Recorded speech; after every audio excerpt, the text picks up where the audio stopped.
Thank you, Aaron. 9:30 right now, new here at 9 o'clock. We are digging deeper into the Senate runoff elections in Georgia. This morning, we do know Democrat Raphael Warnock is the projected winner in one of those races.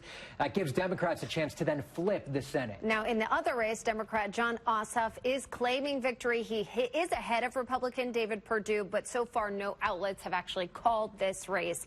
We're also talking about some Republicans' plans to object to the Electoral College certification later today. All right, this morning we are joined by Dr. Greg Vonnahme, an associate professor of political science at UMKC, giving us some much needed perspective with all of this.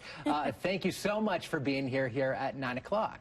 Yeah, Dr. Vonnahme, there's a lot to unpack here. And for the past 9 weeks, the president has pushed a nonstop campaign to discredit and overturn the election. He's falsely called the elections in Georgia rigged. Did he hurt the Republican Party here? There's some evidence that he may have hurt the Republican Party candidates. It was a surprising election because Georgia uses a runoff system of elections. So this is actually the second round of elections that these candidates have faced off. And what was surprising about last night's results is the Democrats were able to flip the results from the first round. So Republicans actually won the first round by about 1 to 2 percentage points, but were below that 50% cutoff, necessitating last night's election. Democrats look like they'll win both races by about half a point to 1 point out of last night's races. There was also a third race on the ballot last night, which was not nationalized, which did not involve President Trump. And the Republican incumbent won that race by about 2 percentage points. So it seems like the president didn't hurt the candidates by a lot, but maybe enough to decide both of the races. Now, we also want to talk about the Republican attempt to object the Electoral College results this afternoon. It's likely the certification process and many GOP leaders refusing to certify would not overturn Biden's win, but it could delay it. What kind of delay are we talking about here, and what impact could this have?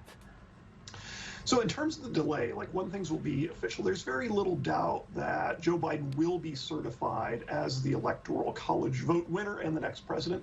That might not happen until late in the night. Senators and representatives have an opportunity to object to every individual state, and every individual state could produce hours of debate. And early reports are that some members are looking at objecting to up to the certification of up to 6 states.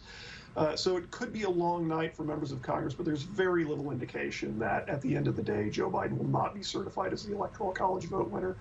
In terms of the impact, if you're elected president, you're elected president. It doesn't matter if it takes 12 minutes or 12 hours.